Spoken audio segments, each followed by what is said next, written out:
வாழ்க வளமுடன். ஓம் நமச்சிவாய. அனைத்து தமிழ் உள்ளங்களுக்கும் வணக்கம். நிகழும் ஸ்ரீ மங்களகரமான சோபகிருது ஆண்டு பிப்ரவரி மாதம் 13ஆம் தேதி செவ்வாய்க்கிழமை அன்று சதுர்த்தி திதியில் உத்திரட்டாதி நட்சத்திரத்தில் சித்தம் நாமயோகத்தில் வணிசை கர்ணத்தில் அமிர்தயோகம் கூடிய நன்னாளில் இந்த சீர்மிகு மாசி மாதம் பிறக்கிறது. நவ கிரகங்களின் அதிபதியான சூரிய பகவான் கும்பராசியில் சஞ்சாரிக்கும் காலம்தான் மாசி மாதம் என்று அழைக்கப்படுகின்றது. தமிழ் மாதங்களில் 11வது மாதமான மாசி மாதத்தில் மாசி மக விரதமும் மகா சிவராத்திரி விரதமும் கடைபிடிக்கப்படுவது விசேஷம். மாசி மாதத்தில் பௌர்ணமி நிறைந்த மக நட்சத்திர நாளில் கொண்டாடப்படும் விரதம் மாசி மகம். சிவபெருமானுக்கு மாசி மாதத்தின் தேய்பிறை சதுர்த்தசி நாளின் இரவில் கொண்டாடப்படும் விரதம்தான் மகா சிவராத்திரி. பிறக்க போகும் இம்மாதம் உங்கள் வாழ்வில் வளமும் நலமும் செல்வ செழிப்பும் பெற்று புதிய வாய்ப்புகள் புதிய வெற்றிகளுடன் மங்களகரமாக அமைய எல்லாம் வல்ல இறைவனை உளமாற வேண்டி விரும்பி கேட்டுக்கொள்கிறேன். இம்மாத கிரக நிலைகளை பார்க்கும்போது மேசத்தில் குருவும் கன்னி ராசியில் கேது பகவானும் மகர ராசியில் செவ்வாய் சுக்கிரன் புதனும் கும்பராசியில் சனியும் சூரியனும் சேர்ந்து பயணிக்கின்றனர். மீன ராசியில் ராகு பகவான் சஞ்சாரம் செய்கின்றார். கிரக சஞ்சாரங்களின் பாதிப்பால் ஒரு சில ராசிக்காரர்கள் தங்கள் வாழ்வில் மண் மீதும் பெண் மீதும் ஆசைப்பட்டு வீண் விரயங்களை அடைந்து திருவோடு ஏந்தி பிச்சை மட்டும் எடுக்கவில்லை என்ற நிலை இருந்தது. தெய்வமாய் நீங்கள் நினைத்தவர் கூட உங்களை தெருவில் நிற்க வைத்து பார்த்தனர். ஆடாத ஆட்டம் ஆடி ஒடுங்கிய உங்கள் வாழ்வில் இனி வசந்தம் வீசப்போகிறது. வரும் வாய்ப்பை சரியாக பயன்படுத்தி முன்னேறும் வழியினை பாருங்கள். மிதுன ராசி அன்பர்களுக்கு மிருகசீரிடம் 3, 4ஆம் பாதம், திருவாதிரை, புனர்பூசம் 1, 2, 3ஆம் பாதம் நட்சத்திரங்களில் பிறந்தவர்களுக்கு உங்களது இனம் புரியாத சஞ்சலங்கள் அனைத்திற்கும் தீர்வை தருகின்ற மாதம் இது. மாதம் தொடங்கி முதல் வாரம் முடிவதற்குள் எதிர்கால உயர்வுக்கான அனைத்து அதிர்ஷ்டங்களையும் சந்திக்கப் போகிறீர்கள். எந்த விஷயத்திலும் தடை தாமத குறுக்கீடு ஏற்படாது. இம்மாத கிரக நிலைகளான 9ஆம் இட சூரியன், 11இல் குரு, ராசிநாதன் புதன், லாபாதிபதியான செவ்வாய் கிரகத்தின் பலம் ஆகியவற்றால் எதிர்பாராத வகையில் திருப்தி மேன்மைகளை வழங்கும். பொருளாதாரம் சிறப்பாகவே தொடரும். ஆரோக்கிய தொந்தரவு, மருத்துவ செலவினங்கள் ஏற்படாது. அத்தியாவசிய கடமை விஷயங்கள் உபரியாகவே பூர்த்தியாகும். வாழ்க்கை துணையுடனான ஒற்றுமை குறைவு பிரச்சனைகளில் முதல் வாரம் முடிந்த பிறகு இனிமையான தீர்வு ஏற்படும். உத்தியோகம், பணி, பதவி, பொறுப்பு விஷயங்களில் சங்கடம், வீண் பிரச்சனைகள், அதிகாரி சக ஊழியர்கள் மூலம் ஏற்பட்டிருக்கிற நெருக்கடிகள் விலகும். இம்மாதத்தில் மிருகசீரிட நட்சத்திரக்காரர்கள் ஏகபோக வளர்ச்சிகளை, சந்தோஷ மாற்றங்களை சந்திப்பார்கள். கடன், கன்னி, பம்பு வழக்கு விஷயங்களால் பாதிப்பு நெருங்காது. பூர்வீக சொத்து சம்பந்தமான வில்லங்க விவகாரங்களில் கோர்ட், காவல்துறை, பஞ்சாயத்து பிரச்சனைகளில் சாதகம் உண்டு. திருவாதிரை நட்சத்திரக்காரர்கள் மாதம் தொடங்கி 16 தினங்கள் வரை கவனமாக செயல்பட வேண்டியது அவசியம். அதன் பிறகு போராட்டமும் பிரச்சனைகளும் ஓய்ந்துவிடும். முதல் வாரம் கடந்த பிறகு புனர்பூசம் நட்சத்திரக்காரர்களுக்கு திடீர் வருமானம், இரட்டை லாபம், பரிசு, பண ஆதாய வரவுகள் என்று களை கட்டப் போகிறது. இம்மாத புதன், வெள்ளி மற்றும் சனிக்கிழமைகளில் அபரிமித சகாய காரிய பலித மேன்மைகளும் உண்டு. இம்மாத 1, 5, 15, 27வது தினங்கள் ஆச்சரியப்படுகிற திருப்பங்களை, பொன்பொருள் சேர்க்கை, சொத்து பத்து சம்பந்தப்பட்ட மகிழ்ச்சிகரமான அனுபவங்கள் காத்திருக்கின்றன. உத்தியோகஸ்தர்களுக்கு சென்ற மாதம் வரை அலுவலகத்தில் தொடர்ந்து ஏற்பட்டு வந்த பல பிரச்சனைகள் நல்லபடியாக தீர ஆரம்பிக்கும்.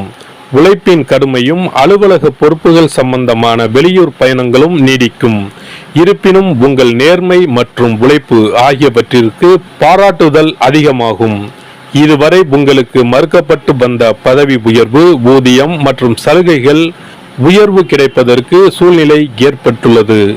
வெளிநாடுகளில் ஏற்பட்டுள்ள பொருளாதார பின்னடைவினால் பணியை இழந்து வருந்தும் மிதுன ராசியினருக்கு வேறு வேலை கிடைக்க அனுகூலமாக அமைந்துள்ளன கிரக நிலைகள். வியாபாரிகளுக்கு சந்தை நிலவரத்தில் நல்ல மாறுதலை இம்மாதம் காணலாம். மந்த நிலையிலிருந்து வரும் உற்பத்தியை அதிகரிப்பதற்கு சாதகமான மாதம் இது. உற்பத்திக்கு அவசியமான மூலப்பொருட்களின் விலை அனுகூலமாக மாறும். நிதி நிறுவனங்களின் ஆதரவு கிடைக்கும்.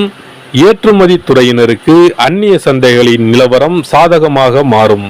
லாபம் மீண்டும் அதிகரிக்க ஆரம்பிப்பதை அன்றாட விற்பனையில் காண முடியும்.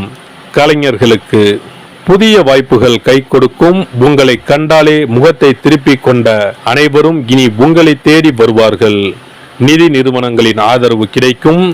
இதுவரை நஷ்டத்திலேயே இயங்கி வந்த அனைத்தும் லாபமாக இயங்க ஆரம்பிக்கும். அரசியல்வாதிகளுக்கு கட்சி பணிகளாலும் வெளியூர் பயணங்களினாலும் ஆரோக்கியத்தில் ஏற்பட்ட பாதிப்பு படிப்படியாக குறையும். இதற்கு காரணம் அஷ்டமஸ்தானத்திற்கு ஏற்பட்டிருந்த தோஷம் தற்போது விலகியிருப்பதே ஆகும். இருப்பினும் கட்சியில் மறைமுக எதிரிகள் உங்கள் நலனுக்கு எதிராக தொடர்ந்து செயல்பட்டு வருவதை மறந்துவிட வேண்டாம். மாணவர்களுக்கு கல்வி நிறுவனம் சார்பாக சன்மானத்தை பாராட்டுகளை அடையப் போகிறீர்கள். விவசாயிகளுக்கு தொடர் நஷ்டம் பேரிழப்பு போன்றவைகளுக்கு தீர்வு காத்திருக்கிறது. பரிகாரம்: இம்மாத சனிக்கிழமைகளில் ஸ்ரீ பெருமாள் தெய்வ வழிபாடு வைத்துக் கொள்ளவும். செவ்வாய்க்கிழமைகளில் ஸ்ரீ காளி வழிபாடு செய்வதன் மூலம் பல நன்மைகளை அடையலாம். சிறப்பு பரிகார கோவில். திருமணம் தடைப்பட்டாலோ அல்லது நீண்ட நாட்கள் திருமணம் ஆகாமல் இருந்தாலோ சிறுவாபுரி பாலசுப்பிரமணிய சுவாமி கோவிலை நாடினால் பலன் உண்டாகும்.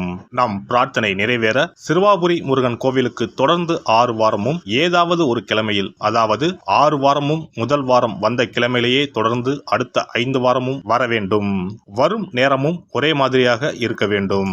காலை என்றால் ஒவ்வொரு வாரமும் காலையிலே வர வேண்டும். மாலை என்றால் ஒவ்வொரு வாரமும் மாலையிலே வர வேண்டும். திருமணம் ஆக வேண்டிய நபர் 6 வாரமும் வாரம் ஒரு நாள் என்று 6 தடவைகள் தொடர்ந்து வந்து சிறுவாபுரி பாலசுப்பிரமணிய சுவாமியை வழிபட திருமணம் விரைவில் அமையப்பெறும். திருமணம் ஆக வேண்டி ஆண்டவனிடம் பிரார்த்திக்க வருபவர்கள் வள்ளி மணவாள பெருமானுக்கு அர்ச்சனை செய்து வர வேண்டும்.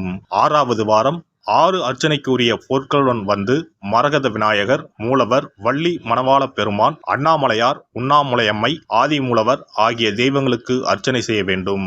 வள்ளி மணவாள பெருமாள் சன்னதியில் தரும் மாலையை திருமண மாலையாக எண்ணி அணிந்து 6 முறை ஆலயத்தை சுற்றி வர வேண்டும். பின்னர் மாலையை வீட்டிற்கு எடுத்துச் சென்று திருமணம் நடைபெறும் வரை பாதுகாத்து வணங்கி வர வேண்டும். திருமணம் முடிந்ததும் தம்பதி இத்தலம் வந்து 6 தெய்வ சந்நிதிகளுக்கும் அர்ச்சனை செய்து பழைய மாலையை கோவிலில் உள்ள மரத்தில் கட்ட வேண்டும். திருமணம் தவிர மற்ற வேண்டுதல்களான வீடு, பிள்ளை பேறு, செல்வம், நோய் நிவர்த்தி ஆகியவை பெற வருபவர்கள் மேற்படி முறைப்படி 6 வாரமும் மூலவர் சன்னதியில் அர்ச்சனை செய்து வர வேண்டும். 6வது வாரம் மூலவர் சன்னதியில் இருந்து பெற்ற மாலையை அணிந்து 6 முறை நம் வேண்டுதலை இறைவனிடம் முறையிட்டு வெற்றி வேண்டி ஆலயத்தை வலம் பெற வேண்டும். இத்தலத்திற்கு பிரார்த்தனை செய்து வருபவர்கள் 6 வாரமும் திருப்புகழ் பாடி இறைவனை வணங்க வேண்டும். எண்ணியது முடிக்கும் எம்பெருமானை எண்ணி நம் மனதில் நம்பிக்கையை வளர்த்து கொள்ள வேண்டும். முதல் 5 வாரங்களுக்கு ஒவ்வொரு முறை வரும்போதும் 2 தேங்காய், 2 வாழைப்பழம், வெற்றிலைப்பாக்கு, பூமாலை 1 மற்றும் 2 எலுமிச்சப்பழம் கொண்டு வந்து வணங்க வேண்டும். 6வது வாரம் ஆண்டவனை வழிபட்டு அர்ச்சனை அல்லது அபிஷேகம் செய்ய வேண்டும். ஒவ்வொரு வாரமும் வந்து போகும்போது நம்மிடம் கொடுக்கப்பட்ட ஒரு எலுமிச்சம் பழத்தை வீட்டிலே வைத்து பூ வைத்து பூஜித்து வர வேண்டும். முதல் வார எலுமிச்சம் பழத்தை 2வது வார எலுமிச்சம் பழம் வந்தவுடன் எடுத்து கடல், கிணறு ஏதாவது ஓர் அசுத்தம் இல்லாத இடத்தில் சேர்த்துவிட்டு தற்சமயம் பெற்று வந்த பழத்தை மீண்டும் பூஜிக்க வேண்டும். இவ்வாறு 5 வாரம் செய்துவிட்டு 6வது வாரம் நாம் பெற்று வந்த பழத்தை ஈரம் படாது பாதுகாத்து நம்முடைய பிரார்த்தனை நிறைவேறும் வரை பூஜிக்க வேண்டும். இந்த பிரார்த்தனை பூஜை காலங்களில் நாம் அண்டர்பதி திருப்புகளை ஓதி வணங்க வேண்டும். நம் பிரார்த்தனை நிறைவேறியதும் சிறுவாபுரி வந்து 6 அர்ச்சனைக்கு உரிய பொருட்கள் வைத்து பால சுப்பிரமணிய சுவாமியை வணங்க வேண்டும். இங்கு உள்ள 2 முருகப்பெருமான் சன்னதிகளில் ஆதி மூலவரிடம் நம்முடைய குறைகளையும் தடைகளையும் நீக்க கோரி வணங்கி வர இன்ப வாழ்வு உண்டாகும். இத்தலத்தில் பிரார்த்தனை செய்து வருவோர்கள் முதல் வாரத்திலோ அல்லது தொடர்ந்து வரும் வாரங்களிலோ பலன் பெறுவது உண்டு. ஒருவருடைய நம்பிக்கை மிகுந்த பிரார்த்தனை அவரின் காரியத்தை மிக விரைவில் முடித்து வைக்கும்.